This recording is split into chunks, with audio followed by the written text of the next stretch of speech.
So this is Steve Thomason, and Ethan Thomason. we are like a father-son team or something. We share Almost. Yeah. genetic material. Yeah. It's weird how that works. That's kind of cool. He's way more handsome than me, though. True. So here we are testing out our podcast abilities. Yep. Apologize if we have any cord noise in here. We are down to one mic stand. One mic stand, but he is rock solid. So what we thought, we were trying to figure out what we're going to talk about today as we try this thing out. And the one of the many things that we have in common, but we both have a love for coffee. Mm-hmm. I love to drink it, and Ethan knows everything about it. And drink it. And he works at Caribou. Yeah. Product placement. Definitely product placement. Buy La Manita from me. So one of the things that we thought would be interesting is Ethan is about to go to, he just booked his tickets and reservations at well, why don't you tell us what you're going to do? You're going to do some training. Tell us about it. Where do I go? Tell me the website, and then we'll go there. So go to SCAA.org. Boom. Did it. This is the Specialty Coffee Association of America. Because And- great coffee doesn't just happen. It doesn't just happen. What? Tell me about it. That's how I said it. Oh. It's one of those things. You could say it, but I said it better. No, I'm questioning. I'm questioning. What do you mean it doesn't just happen? I thought coffee just poured into my cup. Have you been living under a rock for your whole life? All right, so tell us about this Specialty Coffee Association. First of all, what is the SCAA? So it is a conglomeration of a whole bunch of corporations and individuals and volunteers who are basically setting the bar for how specialty coffee is going to be. And specialty coffee is different than like Folgers or Maxwell House or something like that. That's coffee for mass production. Quick Trip is also not specialty coffee. So I sense in your voice there may be some kind of attitude toward maybe like the Folgers kinds of coffees in the world. Yeah. Tell us about that. So, if you look back in the 1800s, Jim Folger did a lot of really interesting things and really progressive things in the coffee industry. But aside from like human rights issues, because there are a lot of those with the pricing of the coffees, just coffee quality, the reason that the coffee can be vacuum packed in those bricks or containers that you see is because the coffee has staled so much and is so dead that it's not releasing any more carbon dioxide. And so your coffee is already super stale, and it's the lowest grade quality, the lowest grade coffee that they can find, which is why it's so cheap. Then they roast it too much so that it's burnt so that you can't tell that the coffee was cheap.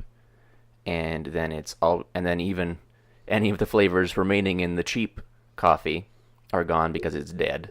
Whoa. Okay, so you're talking about dead coffee. Yeah. So my powers of logical deduction are that if coffee can be dead, that means coffee can also be alive. So Well, it is a plant. Well, right, true. So coffee is a plant. A lot of people don't think about that. So now you just sparked a couple questions. So I'm going to ask you two questions. One question is, describe what you mean by alive coffee. Okay, so different than when the coffee is like actually on the tree and it's connected to a living plant. Different than that, it's as soon as coffee is roasted, the heat applied creates a whole bunch of chemical reactions in the coffee. And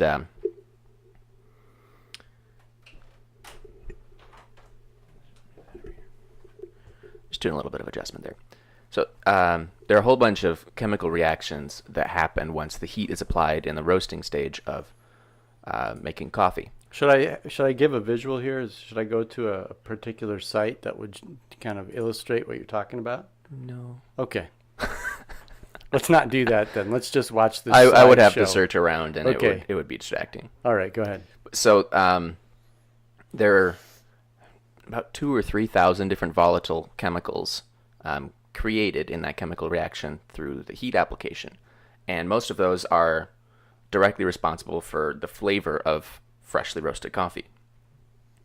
And then the longer that time goes on, and the more oxygen is exposed to temperature variations, humidity, light. They all break down these chemicals. And so the flavor... Kind of like rust. Like it's rusting.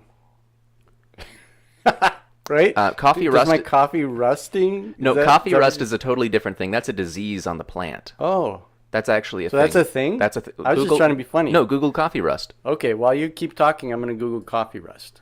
And that happens to the leaves of the plant is bad.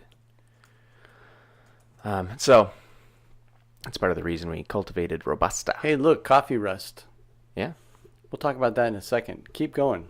So a stale coffee, you can easily tell if it's a stale coffee when you brew the cup of coffee.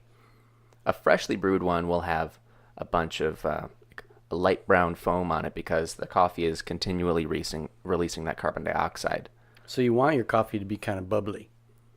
Yeah. Not bubbly, frothy. Slightly frothy. Just that little bit of froth on top. It lets you know that this is a fresh coffee. It's still having reactions. There's still all those flavors in there. A dead coffee, or a coffee with all of those flavor chemicals that have decomposed, is going to be very flat. There will be little to no carbon dioxide bubbles on the top of your coffee. Yeah. And I think we've all experienced that midnight diner flat coffee. Yeah. But it still keeps you awake when you're driving cross country. It's just not very good. Yeah. Okay, so that's live coffee. It's kind of frothy, kind of bubbly. Well, not in texture. Right, not in texture. It's not like carbonated. Yeah. But you can tell that it's alive. And so that was really interesting. But, since we were talking about the other kind of the way coffee is alive, because it's a plant, and then we talked about coffee rust, which followed this bunny trail to this really interesting thing. Check this out. I don't know if a lot of people realize that this is actually what coffee looks like. Yep, that is a coffee cherry. Yeah, explain that to us. What's a coffee cherry? How many people, raise your hand out there if you know what a coffee cherry is, or you knew that coffees came in cherries. I've never had cherry-flavored coffee. Wait, no, we need to give the little Dora the Explorer moment for them to raise their hand. I see that hand. Okay, yep, That there was you my go. Baptist minister. I see that hand. I see that hand. But that's a different podcast. It's Okay. definitely a different podcast. So tell us about this cherry, and then tell us about rust, and then we'll go back to why we even started this, which was talking about the training. Okay. So, coffee originated about 2,000 or 3,000 years ago, closer to 3,000. And its origins are in Ethiopia and South Sudan. That area, it's a shade-grown bush or tree, depending on how you classify those things. And the caffeine actually was in the plant to act as a natural pesticide. Hey, look, Ethiopian Olympics. Ethiopia Olympics. Ooh. Yeah. We're going to go to maps, though. Yeah. So, there it is, Ethiopia. Yep. And so right around this kind of region right here is the birthplace of coffee. It's also the birthplace of the Ethiopian Lutheran Church, but that's also another podcast. Are you just setting yourself up for future things here? And on next week's episode. Go, man. Go for Ethiopian coffee. So, it was cultivated there. Originally, it actually started as making tea out of the fruit. The whole cherry? Yeah. That's cool. Kind of fruity. Yeah, because the entire plant, from the roots to the leaves to the stalks to the flesh of the coffee cherry to the pit. Coffee flesh. Coffee flesh. That's a movie we'll make someday. I already have plot lines going in my head. All right, go ahead. It's going to be some kind of zombie coffee movie. All right, keep going. Night of the Living Coffee Flesh. So,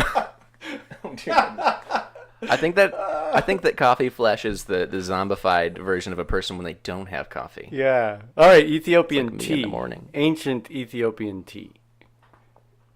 So, started as that because the entire plant contains caffeine. And then what happened was... Did you say the entire planet contains caffeine? Plant. Oh, plant. Plant. Go for P-L-A-N-T. Plant. There you go. You are terrible at these things. Wow. This is awesome. Keep going. He says it's awesome. Anyway, moving on. So, and then, I don't remember which if it was part of an empire or whatever. But the people of Yemen ended up getting coffee from Ethiopia, and they actually used it in religious practices. The Muslims would make this coffee tea, and they would use it to stay awake for midnight prayers. So when was the official schism between coffee and tea? Coffee tea. We don't actually know. We don't actually know. So so they made this coffee tea was in sorry, keep going. Yeah, its nickname was Arabian wine. Ooh. It's not exactly known when we started roasting and grinding and all of that, but I think it was around 300 AD that very similar to modern coffee came to be, and it spread throughout the Middle East and through Europe, and then it went from Yemen to the Netherlands. From the Netherlands, it went to.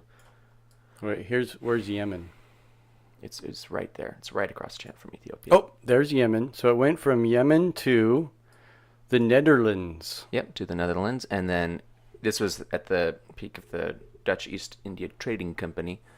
So it went from the Netherlands over to Southeast Asia, to places like Sumatra and Java, places like that, as well as the Dutch government gave a coffee plant to the King of France at the time. I forget which Louis it was.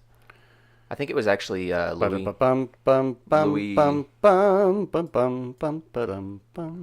The Sun King was his nickname. I forget which number he was. Is that it was either 14 or 16.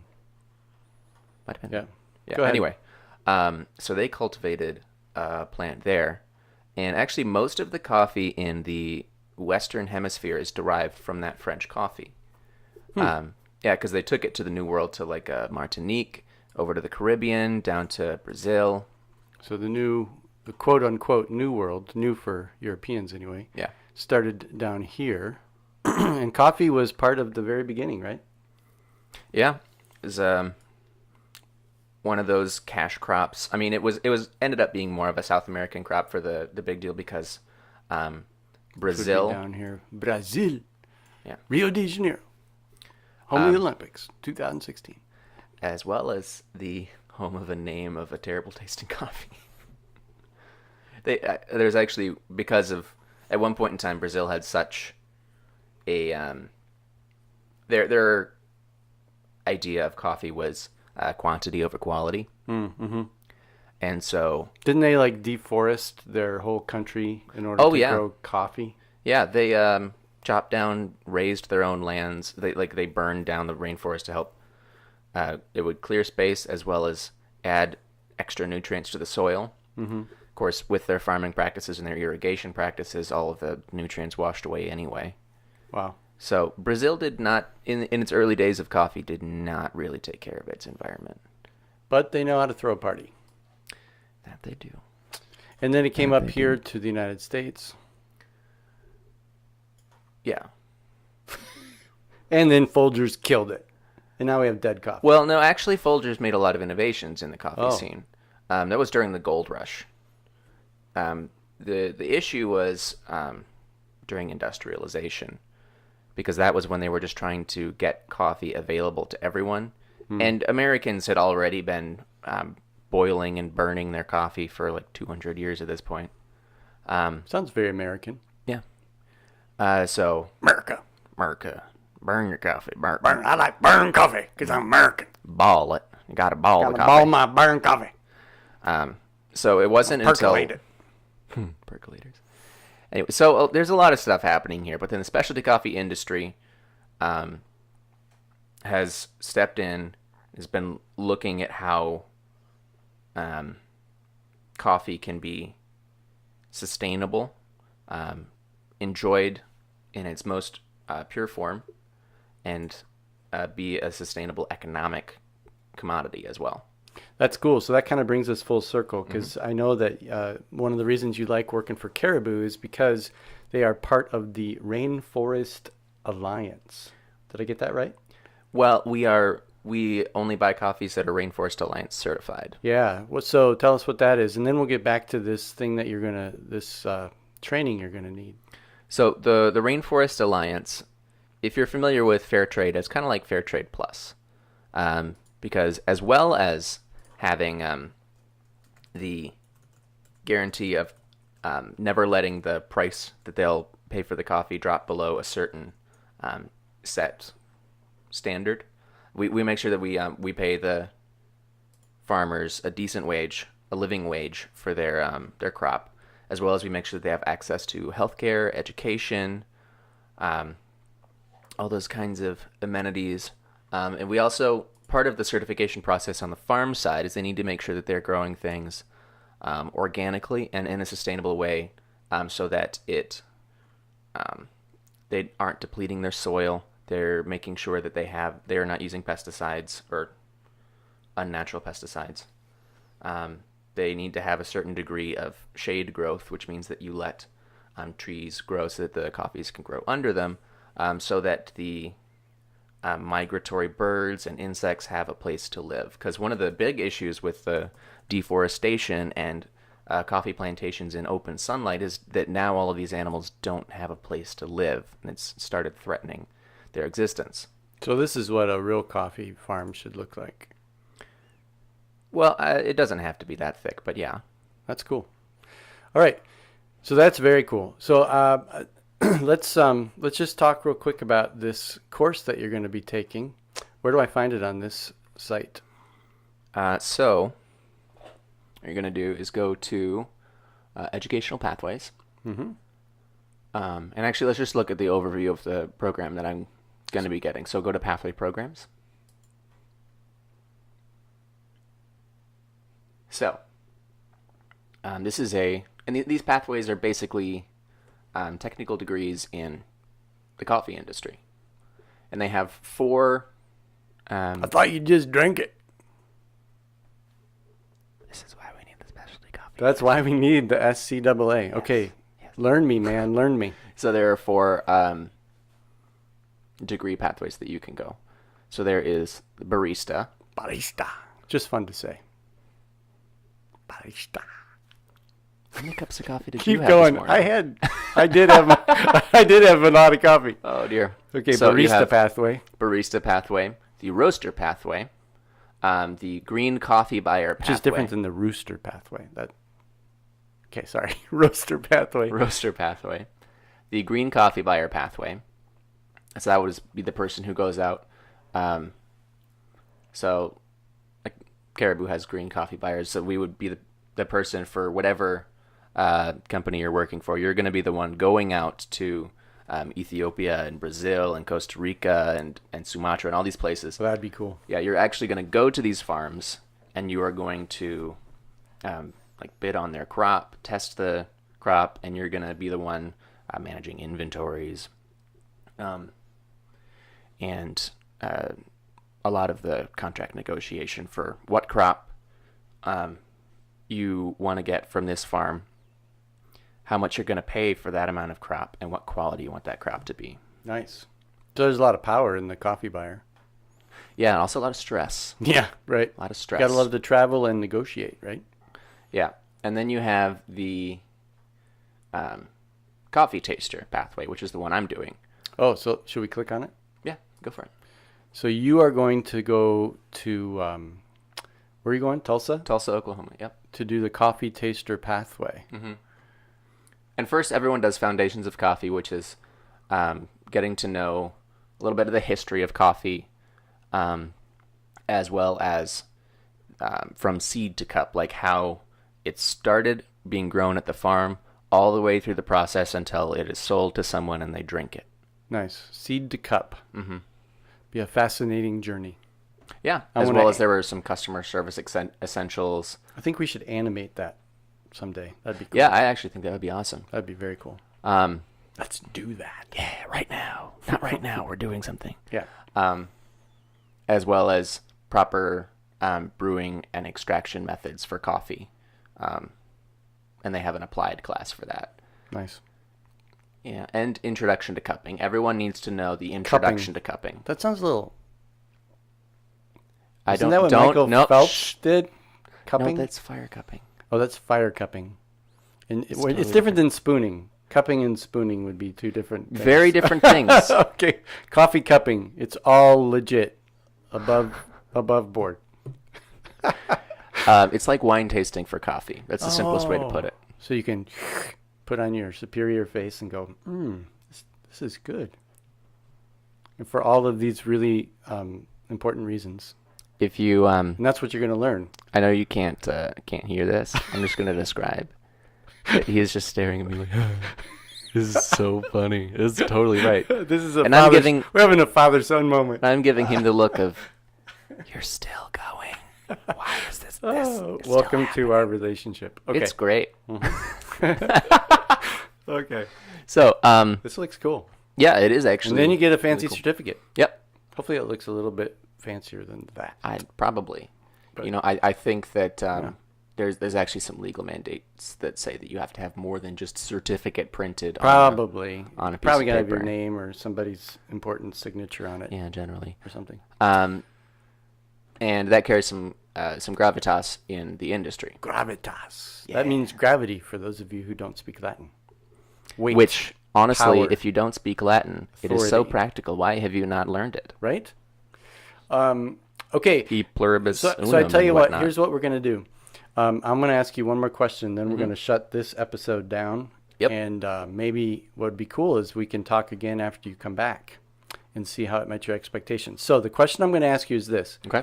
What are you hoping to gain from taking this gravitas-laden training? So I want to end up with the degree, obviously. And that degree is going to... What I want to end up doing is I want to end up at the customer support center at Caribou being part of the coffee team. Did you hear that, Caribou? He wants this. So bad. So, So, hashtag Caribou. did you just use a hashtag I just in a used podcast? I just use a hashtag in a verbal podcast. Wow. Because that's a thing. Totes. Anyway. I am so hip. So hip with the jive. So what I want to get from this program is I want to get the knowledge to be competent in the history of coffee, as well as how to properly make coffee and how to communicate that to people, as well as the subtleties of coffee, like from the differences, what difference the soil in Ethiopia as opposed to the soil in the Kona district of Hawaii. Yeah. Like the differences between regions, temperature levels at which they're being grown, the different processing methods. I want to be able to taste that. So anybody who may be listening to this, if you've been listening to this whole episode, you're probably wondering the same question I am. Why does this guy even need this course? He knows so much about coffee already. I was going to say, if you're listening this long, why are you still listening? Yeah, it's like, wow, you deserve if you're still listening to this, you deserve an award. But anyway, this was our first test of doing a podcast, and Yeah. I had fun. I did too. So I think we're going to... Making fun of my dad. It's great. So I think we're going to shut this down. And hey, if you did listen all this way, give us some feedback. Do you want to hear another father-son podcast? Yeah. And we'd love to make that happen. Yep. All right, so we're going to sign off. This is Steve Thomason, And Ethan Thomason. father-son, talking coffee. Woot woot. See you later.